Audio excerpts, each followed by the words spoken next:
결혼 예물을 준비하면서 사람들은 보석처럼 찬란한 미래를 꿈꾸지요. 결혼을 한 달 앞둔 지수 씨도 그랬습니다. 이거 오빠한테 너무 잘 어울리겠다. 그치, 엄마? 그래, 너무 이쁘다. 잠깐만. 여보세요? 응, 오빠 왜 안 와? 뭐? 무슨 일인데? 엄마, 나 잠깐 갔다 올게. 예, 지수야, 어디 가? 아, 약혼자한테 무슨 사정이 생긴 모양입니다. 잠시 후 서울 근교에 있는 한 야산. 지수 씨가 약혼자 영일 씨의 손에 이끌려 왔습니다. 여긴 왜 오잔 거야 갑자기? 영일 씨한테 심상치 않은 일이 일어났나 본데요. 지수야, 내가 사람을 죽였어. 죽여서 여기 묻었어. 뭐? 그게 무슨 말이야? 고모랑 싸우다가 계단에서 밀었는데 죽어버렸어. 전날 영일 씨가 실수로 고모를 밀어 죽게 만들었고 실신을 가방에 넣어 바로 이 자리에 묻었다는 것입니다. 나 자수해야겠어. 살인을 저질렀다는 약혼자의 충격적인 고백. 그런데 안 돼, 오빠. 자수하지 마. 아무도 모르게 꽁꽁 묻어버리고 그냥 평생 속지 않은 마음으로 살자. 지수야. 오빠 자수하면 난 어떡하라고. 나 절대 포기 못해. 지수야, 그만해. 그만해. 약혼녀에게 살인죄를 고백한 남자, 그리고 약혼자의 살인죄까지 덮어주겠다는 여자. 결혼을 앞두고 뜻하지 않은 사건에 휘말린 이 두 사람 앞에 과연 어떤 운명이 기다리고 있을까요?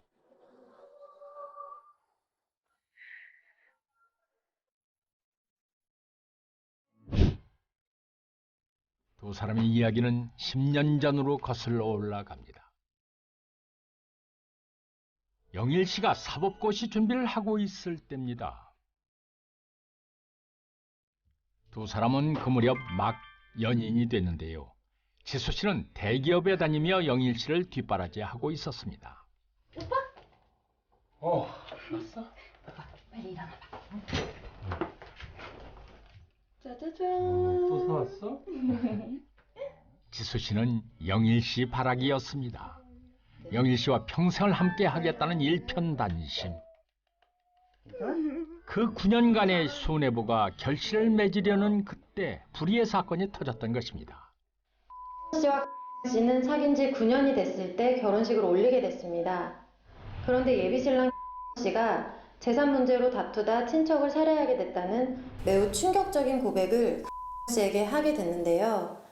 그 일로 결혼식은 일단 미뤄졌지만 약혼자에 대한 씨의 마음에는 변함이 없었고 이듬해 다시 결혼식을 진행하게 됐는데요.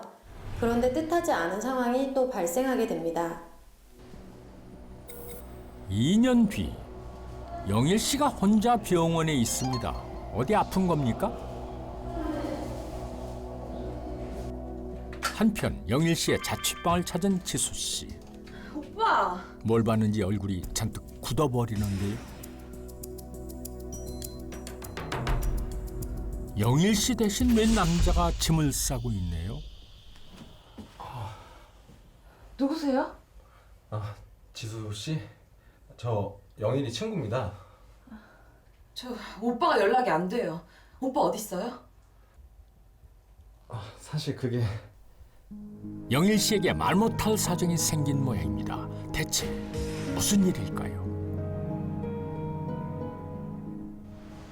다음 날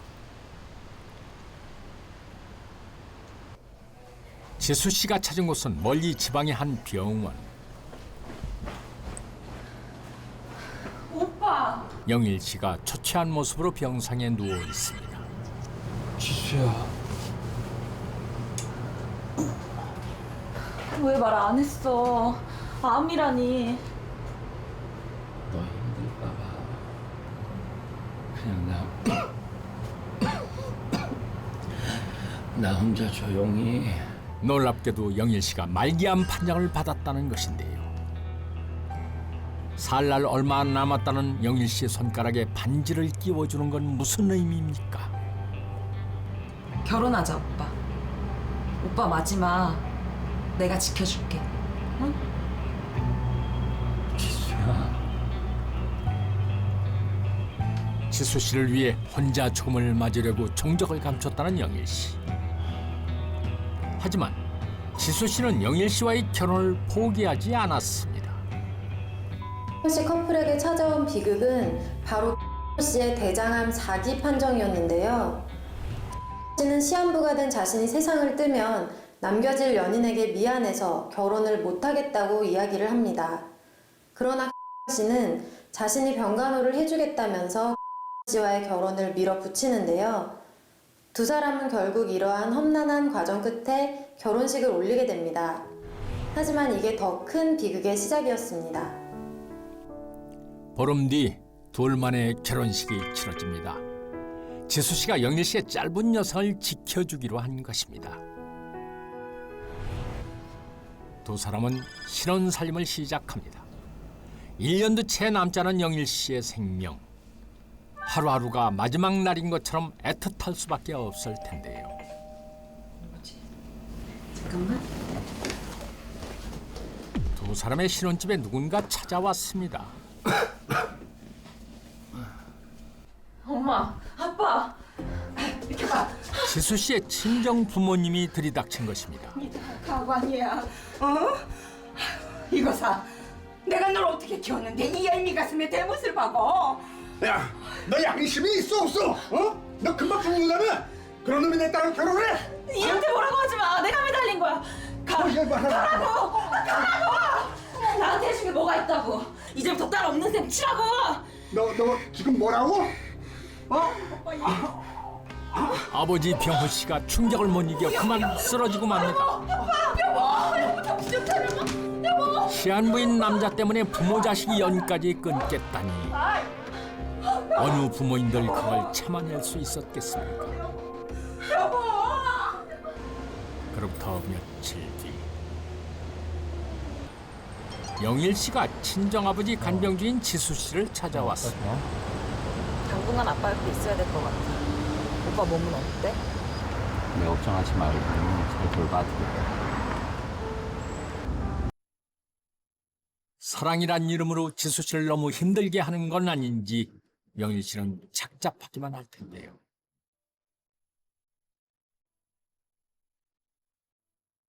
그날 밤 영일 씨 심경이 매우 복잡해 보여. 영원한 사랑을 맹세한 반지를 빼는 건 무슨 의미일까요? 지수야. 미안해. 영일 씨가 아무래도 뭔가를 결심한 듯 보입니다. 아내를 위해 아무것도 해줄 수 없고 집만 지울 뿐이란 자괴감.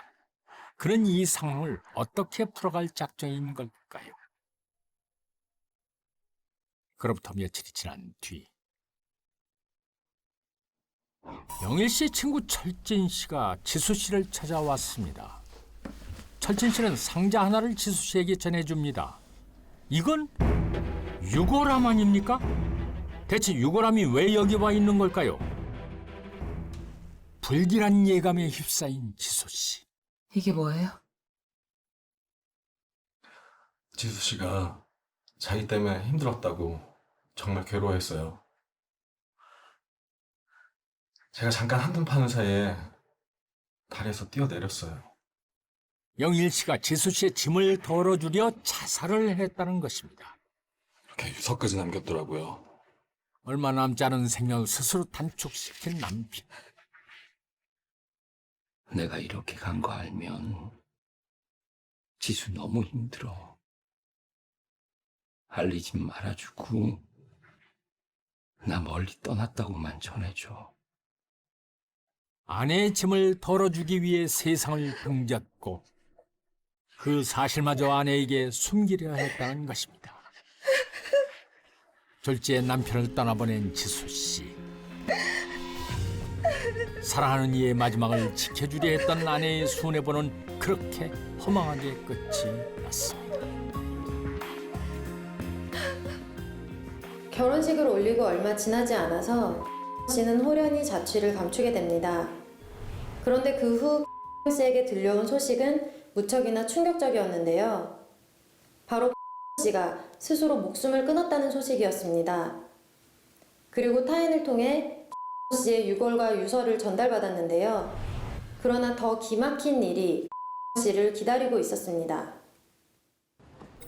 영일 씨가 세상을 떠난 지 1년이 지났습니다. 지수 씨는 겨우 마음을 추스러 가고 있었는데요. 그런데 뭘 본 걸까요? 지수 씨 표정이 예사롭지 않습니다.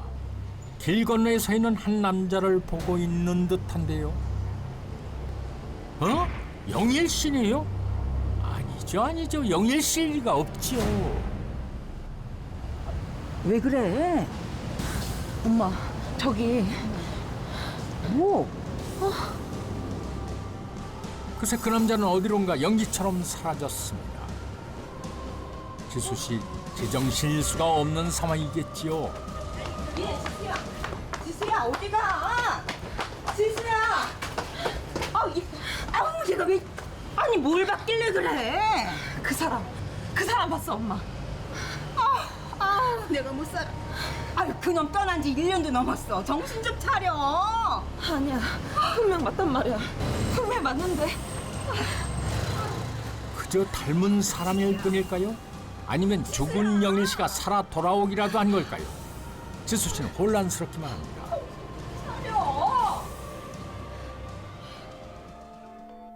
다음 날부터 지수 씨는 영일 씨 닮은 남자를 만났던 그곳 주변을 돌아다녔습니다. 그 남자를 다시 만나면 죽은 남편인지 아닌지 꼭 확인해야겠다고 마음 먹었는데요. 낮이고 밤이고 길거리에서 하염없이 그 남자를 기다린 지수 씨. 그렇게 일주일이 지났습니다. 그런데 영일 씨 빼닮은 남자가 드디어 나타났습니다. 영일 씨와 꼭 닮은 얼굴. 하지만 표정은 아리송한데요. 하지만 지수 씨는 이 남자가 영일 씨라고 확신하는 듯합니다. 그런데 그 남자는 지수 씨를 전혀 모르는 듯 무심히 스쳐 지나가고 마는데요. 오빠, 저요? 어떻게 된 거야? 누구신지. 왜 그래? 나야 지수. 여보, 누구셔? 처음 뵙는 분인데 잘못 보셨나 봐. 오매불망 그리던 남편을 다시 만났는데 처음 보는 사이라 지수 씨는 어이가 없나 봅니다.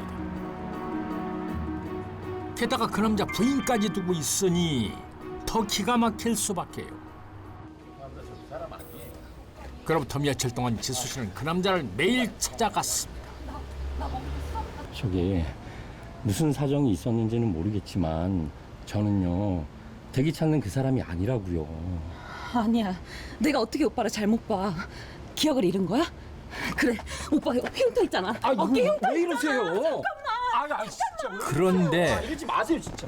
한 번만 더 스토킹하면 가만히 있지 않는다고 했죠? 이 사람 박수철이라고요. 오빠. 아니에요. 저 스토커 아니에요. 저 이 사람 아니라니까요. 잠깐만요. 오빠 무슨 말이라도 해봐. 제 딸인데요. 예 죄송합니다. 지수 씨 어머니 정숙 씨가 달려왔습니다. 죄송합니다 선생님 사모님. 저 이번 한 번만 그냥 넘어가 주세요. 이 여자 때문에 우리 정신과 치료까지 받아요. 예 죄송합니다. 수철 씨 얼굴을 보고 정숙 씨도 놀라움을 감추지 못하는데요. 수철 씨는 정숙 씨 역시 처음 본다는 반응입니다. 하지만 지수 씨는 그가 영일 씨란 믿음을 버리지 못합니다. 가자 이거사. 아유 뭐 왔어. 대체 박수철이란 이 남자 영일 씨와는 어떤 관계가 있을까요? 지수 씨의 믿음대로 혹시 그가 영일 씨일 가능성도 있을까요? 잠시 후 딸을 집으로 데려온 정숙 씨. 그런데 정숙 씨도 좀 놀라긴 했던 모양입니다. 닮긴 닮았더라. 아니야, 살아있을 리가 없지. 지가 지 목숨 안 끊었대도 죽을 병에 걸렸었는데. 엄마, 나 나갔다 올게. 얘, 또 어딜 가? 정숙 씨 얘기에 불현듯 무슨 생각이 떠올랐는지 지수 씨가 급히 집을 나섭니다. 잠시 후 그녀가 찾아간 곳은 한 야산입니다. 느닷없이 땅을 파기 시작한 지수 씨. 무슨 생각인 걸까요? 돌이켜보니 여기는 1년 전 그녀가 영일 씨 손에 이끌려왔던 바로 그곳입니다. 고모랑 싸우다가 계단에서 밀었는데 죽어버렸어. 영일 씨는 결혼식을 앞두고 고모를 죽였다고 고백을 했었지요. 영일 씨가 고모의 시신을 묻었다고 한 바로 그 지점. 이제 와서 지수 씨는 여기서 뭘 찾는 걸까요? 잠시 후 드디어 땅속에서 뭔가 모습을 드러냅니다.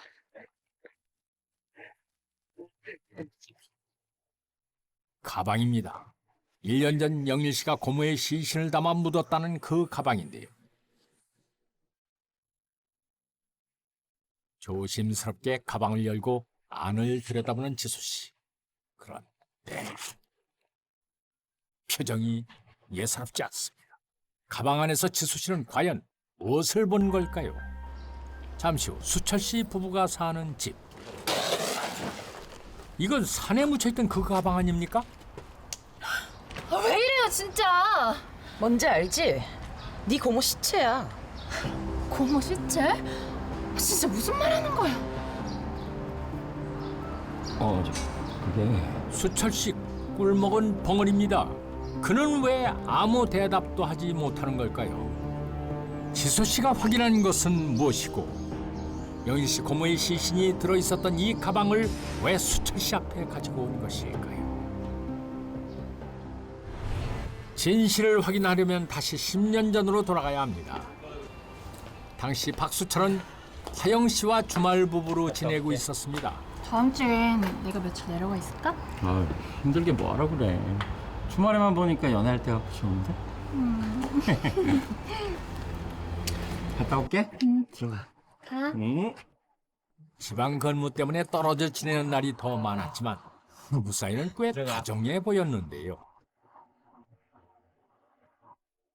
그런데 박수철이 찾아간 곳은 놀랍게도 바로 영일 씨의 자취방이었습니다. 네, 그렇습니다. 박수철은 바로 박영일과 같은 인물이었던 것입니다.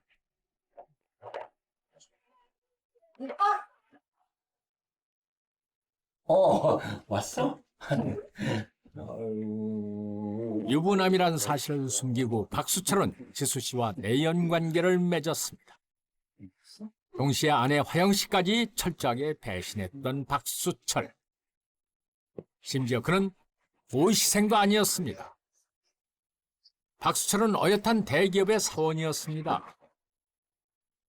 지수 씨에게 직업마저 속였던 것이죠. 그렇게 불륜 관계를 이어오던 어느 날 왜 이래 오빠? 시험은 내년에 다시 보면 되잖아. 지수야, 우리 그만 헤어지자. 나 말고 능력 있는 남자 만나. 아니, 나 절대 오빠 못 떠나. 나만 믿어. 내가 뒷바라지 다 해줄게. 지수야.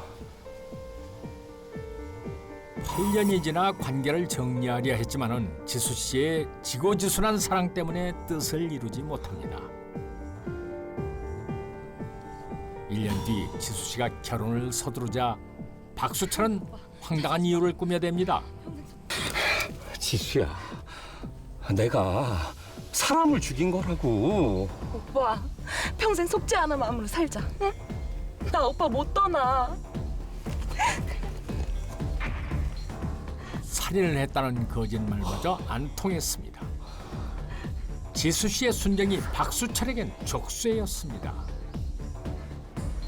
또다시 1년의 시간이 흐른 뒤 결혼하자 오빠. 오빠 마지막 내가 지켜줄게. 병실까지 빌려 말기암 환자인 척 연기를 했지만 효과가 없었습니다.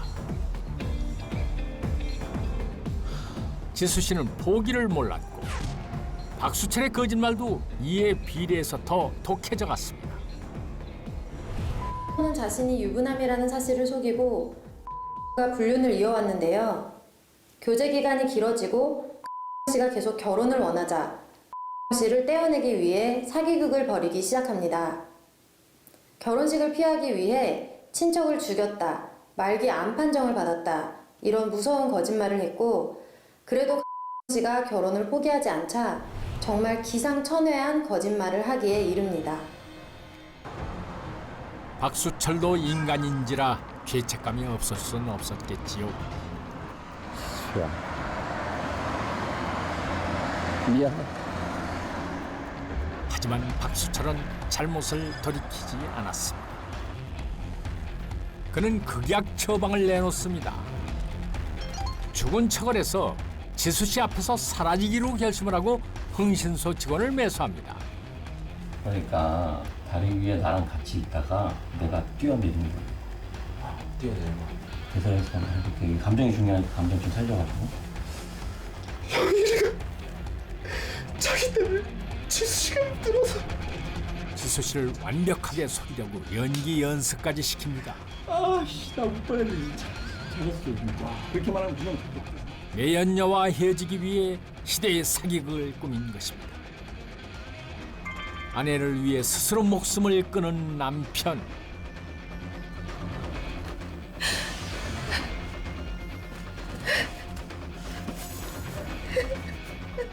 그렇게 박수철은 지수 씨 가슴에 지워지지 않을 슬픔을 남기고 떠났습니다. 어쩌면 지수 씨에게는 영원히 진실을 모르는 편이 덜 잔인한 일이었을지도 모르겠습니다.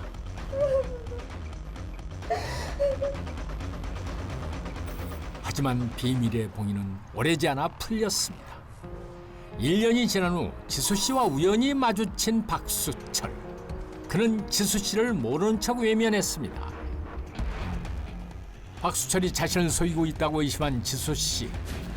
결혼을 앞두고 살인을 자백한 영일 씨의 행적까지 의심돼 확인에 나섰습니다. 하지만 가방 안에는 시신 대신 쓰레기가 가득했습니다.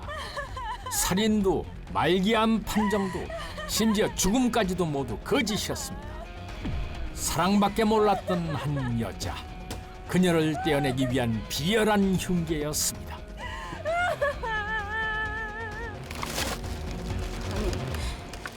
어떻게 자살했다고 거짓말을 할 수가 있어? 지금 나한테 10년 동안 거짓말을 한 거야? 나도 최선 다했다고. 니네 둘 다 상처 안 받게 하려고 엄청 노력했다고. 그게 니네 얼마나 피곤한 일인지 알기나 해? 야! 이 쓰레기만도 못한 놈아! 내가 너를 10년 동안 어떻게 지수 씨의 지고지순한 10년 사랑은 신기루에 불과했습니다. 사랑하는 사람에게 가장 쉽게 속는 존재. 안타깝게도 그것이 인간의 어리석은 일면인지도 모르겠습니다.